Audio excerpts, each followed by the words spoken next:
Les fondements de la foi chrétienne, deuxième partie. Au centre de la foi chrétienne, Dieu.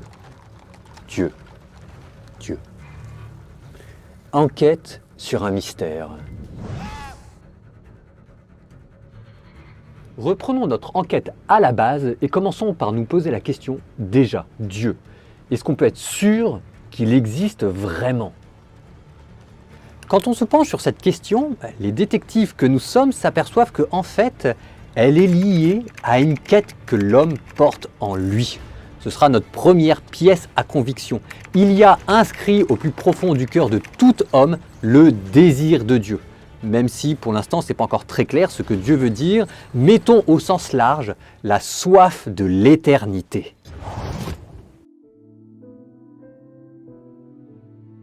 L'homme est fait par Dieu, l'homme est fait pour Dieu et l'homme ne peut pas faire autrement que de se poser la question de Dieu. Parce que nous sommes faits comme ça et que Dieu ne cesse de nous attirer à lui. Et cette question va habiter notre regard si bien que quand nous regardons le monde qui nous entoure, il nous apparaît comme une création. C'est ce que nous disions la dernière fois, le monde et son mystère. Et c'est bien de repartir de là parce que ce mystère, c'est la porte d'entrée qui nous amène jusqu'à l'existence de Dieu. Le monde à la fois nous intrigue et en même temps il ne répond pas à toutes nos questions. Bref, il nous oblige à remonter jusqu'à un principe ultime qui lui seul pourra répondre à toutes nos questions et combler cette soif d'éternité et qu'on appelle Dieu. Je le dis différemment, quand on regarde le monde nous laisse deviner qu'il existe un créateur.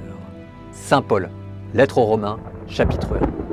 Ce que l'on peut connaître de Dieu est clair, Dieu l'a clairement montré. Depuis la création du monde, on peut voir avec l'intelligence, à travers les œuvres de Dieu, ce qui est de lui invisible, sa puissance éternelle et sa divinité. Personne n'a d'excuse. Et ça, ce passage que je viens de vous lire, ça vous donne quoi ? Ça vous donne les fameuses preuves de l'existence de Dieu.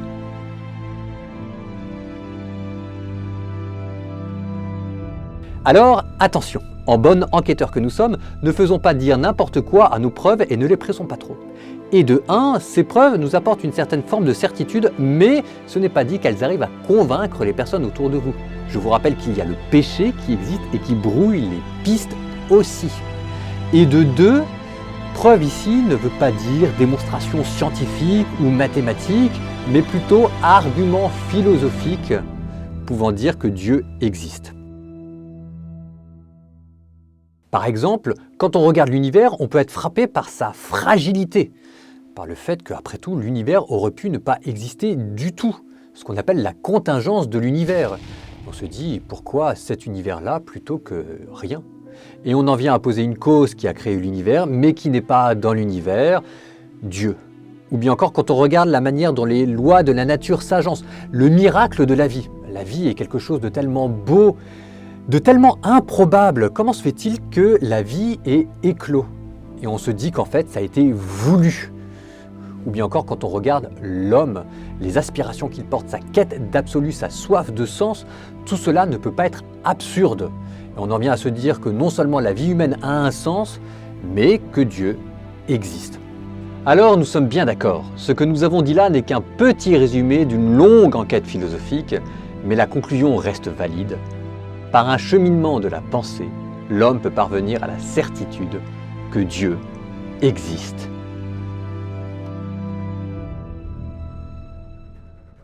Il est temps de continuer notre enquête. Nous avons amassé suffisamment de pièces à conviction pour savoir que Dieu existe.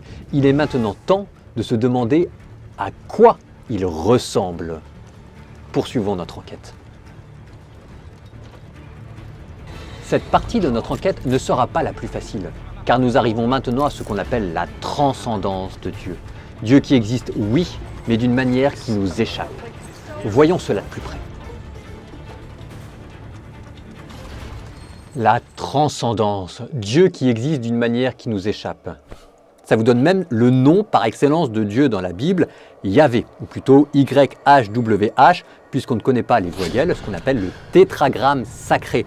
Dieu qui donne son nom à Moïse à travers le buisson ardent et qui lui dit « Je suis celui qui est ». En hébreu, « Je suis qui je suis ». Et ça, vous voyez, en même temps où Dieu nous révèle qui il est, il nous le révèle à la façon d'un mystère. toujours ce sentiment de mystère, vous voyez, quand on parle de Dieu, et qu'il faut apprendre à respecter. Nous voulons découvrir Dieu, nous ne voulons pas l'envoyer à la morgue. Et donc quand on parlera de Dieu, il faut faire toujours attention à purifier notre langage pour respecter sa transcendance. Et il y a ici un mot important, ce sera le mot d'analogie. L'analogie, ça veut dire que Dieu à la fois ressemble au monde et en même temps qu'il ne ressemble pas au monde. Alors pour essayer de le faire comprendre, je vais prendre un exemple, la sagesse de Dieu. Dans un premier temps, je vais commencer par dire que Dieu, par sa sagesse, ressemble au monde. C'est vrai que dans le monde, il y a une sagesse à l'œuvre. Quand je contemple l'univers physique, ses lois, je me dis que Dieu, son créateur, est sage. Mais dans un deuxième temps, après, j'ouvre la Bible et je découvre que ce même Dieu est mort sur une croix. Saint Paul commente en disant « Cela est une folie ». Alors quoi? Dieu est fou, Dieu est sage, Dieu ressemble au monde, Dieu ne ressemble pas au monde. Et c'est là que j'en viens par un raisonnement, par analogie, à me dire que en fait, Dieu, par sa sagesse, existe d'une manière qui nous échappe. Parce que c'est vrai en fait qu'entre la sagesse de Dieu et la sagesse humaine, il y a quand même une telle disproportion que c'est normal en fait que ça apparaisse comme une sorte de folie à nos yeux. Et donc là, vous voyez, notre enquête avance. Nous venons de décrire le premier caractère de l'existence de Dieu, sa transcendance ou encore ce qu'on appelle sa suréminence, Dieu qui existe d'une manière qui nous échappe totalement. On parle parfois encore de connaissances négatives, parce qu'on sait davantage ce que Dieu n'est pas plutôt que ce qu'il est. Et ça vous donne en fait les attributs traditionnels. Par exemple, l'immanence de Dieu. Dieu est partout et en même temps il n'est nulle part. L'éternité de Dieu. Dieu qui n'est pas dans le temps et qui pourtant est dans tous les moments présents, passés et futurs. Ou bien encore l'immensité de Dieu. On parle encore de son ineffabilité, de la simplicité de Dieu. Ce qu'on appelle les attributs négatifs et qui sont là pour nous parler de la transcendance de Dieu. Dieu, réalité absolue, simple, parfaite. Bon, tout cela est très beau, mais aussi très abstrait. Il ne faudrait pas oublier que la personne que nous voulons découvrir est une réalité vivante qui doit nous faire vibrer. Que si Dieu est le mystère qui a permis à la vie d'éclore sur Terre, il faut aussi que nous retrouvions en Dieu ce mystère de la vie avec tout ce que ça peut avoir de beau et de passionnant. Il ne suffit pas de dire que Dieu est vivant, il faut encore aller plus loin et dire que Dieu est la vie même. En lui était la vie, dit Saint Jean, et la vie était la lumière des hommes.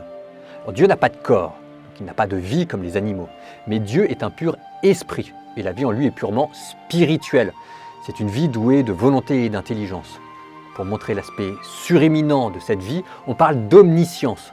Dieu est un esprit qui sait tout. D'omnipotence. Dieu est un esprit qui peut tout. Et comme cette vie est parfaite, on dit qu'elle est immuable, ne pouvant changer, impassible, ne pouvant souffrir, éternelle, ne pouvant vieillir. Mais là, est-ce que nous ne serions pas en train de partir trop loin dans notre enquête? Cette vie est tellement différente de notre vie que parfois même elle nous semble étrangère. Comment est-ce qu'un Dieu omnipotent peut tolérer le mal sur terre? Comment est-ce qu'un Dieu omniscient peut-il faire en sorte que je sois libre? Et comment un Dieu qui ne souffre pas peut-il éprouver à mon égard de la miséricorde? Toutes ces questions sont le prix à payer de la beauté de cette vie parfaite qui nous échappe. Et qui nous échappe d'ailleurs tellement qu'il faut maintenant aussi dire le contraire. Elle est encore plus proche de nous qu'elle nous semblait éloignée de nous. Tel est le mystère de cette vie. C'est ce qu'on appelle la présence de Dieu et le mystère de sa grâce. La Bible ne cesse de vous donner des expressions pour vous dire à quel point la vie divine est proche de la nôtre. Dieu riche en grâce et en fidélité. Dieu lent à la colère et plein d'amour. Je reprends avec vous. Fidélité, parce que les paroles de Dieu ne peuvent tromper et qu'on peut s'appuyer sur ses promesses qui sont éternelles. Vérité, parce que Dieu est lumière et qu'en lui il n'y a point de ténèbres, comme dit la Bible. Amour, parce que Dieu prend soin de tout ce qui existe. Et justice, parce que c'est Dieu qui donne à chaque être sa place dans l'univers. Mais par-delà tous ces termes, amour, justice, vérité, il y a un terme qui permet d'exprimer cette plénitude de vie que l'on retrouve en Dieu. Et ça va être le moment où notre enquête va revenir sur ses pas, puisque nous avions déjà parlé de ce mot.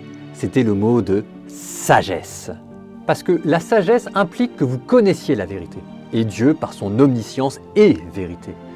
Et que la sagesse implique aussi que vous aimiez ce qui est bon. Et par son omnipotence, Dieu est la bonté elle-même. Et donc la sagesse, qui est un terme qui est très fréquemment repris dans la Bible, est le mot qui vient exprimer la plénitude et la perfection de la vie qu'il y a en Dieu. Et comme Dieu est la sagesse de toute éternité et qu'il se possède parfaitement, Dieu est la joie elle-même. Il est la béatitude absolue. Il est le Dieu bienheureux qui habite la lumière ineffable et dont parle la première lettre à Timothée. Ok, parvenus jusqu'à là, nous sommes maintenant fin prêts pour plonger dans la dernière partie de notre enquête et plonger dans le mystère même de Dieu, dans ce qui fait la spécificité et le cœur de la foi chrétienne, la Trinité. Je vous rappelle la phrase de Jésus, « Allez et de toutes les nations faites des disciples, baptisez-les au nom du Père et du Fils et du Saint-Esprit. » D'accord, mais à la base, la Trinité, c'est quoi?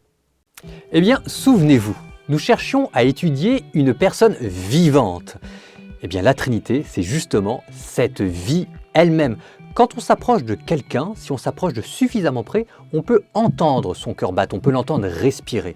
Eh bien, si vous vous approchiez suffisamment de Dieu, vous pourriez comme sentir son cœur battre et l'entendre respirer, vous seriez à l'intérieur de la Trinité. Et comme Jésus était extrêmement proche de Dieu, seul Jésus pouvait entendre son cœur battre et sa respiration, et c'est lui qui nous a fait découvrir la Trinité. Et puis, il y a un mot qui n'est peut-être pas traditionnel, mais qui est extrêmement commode pour se représenter la Trinité. C'est le mot de dimension. La Trinité, c'est la vie divine dans ses 3 dimensions. Par exemple, une pierre a 3 dimensions, largeur, hauteur, profondeur. Mais une pierre ne vit pas, et puis de toute façon, Dieu n'a pas de corps, donc la Trinité, ça ne va pas être largeur, hauteur, profondeur, mais nous avions dit que Dieu vivait par sa sagesse. Eh bien, la Trinité, ça va être les 3 dimensions de cette sagesse. C'est en tout cas le modèle dit psychologique que vous proposez Saint Augustin pour vous représenter la Trinité. Première dimension de la sagesse, la mémoire qui nous inscrit dans le temps. Deuxième dimension, l'intelligence d'où procède la vérité. Troisième dimension, la volonté d'où procède l'amour. Chacune de ces dimensions est Dieu. Toutes ces dimensions se compénètrent les unes dans les autres et pourtant, aucune de ces 3 dimensions n'est égale, identique aux autres. Elles sont toutes distinctes. À la source de toute chose, source absolue de la vie divine, il y a d'abord le Père, ce qu'on appelle la monarchie du Père. Le Père de toute éternité se connaît parfaitement lui-même et dans sa sagesse, il engendre le reflet de sa propre beauté, ce qu'on appelle le Fils. Et le Père qui contemple le Fils et qui l'aime, de cet amour procède l'Esprit Saint. De là procède la 3e dimension de la vie trinitaire. Pour rendre compte de ce mystère qui le dépasse, au fur et à mesure que les siècles se sont passés, l'Église s'est dotée d'un langage propre pour le décrire.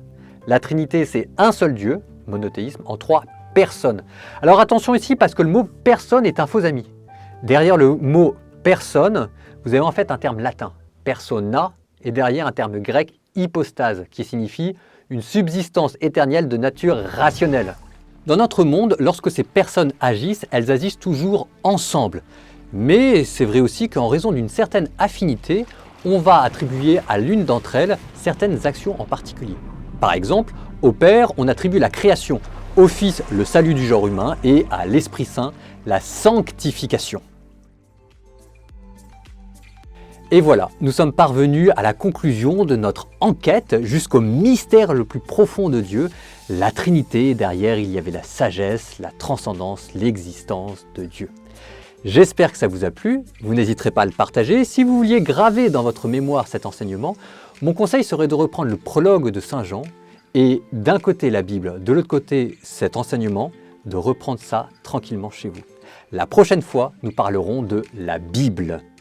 À bientôt, l'amour vaincra.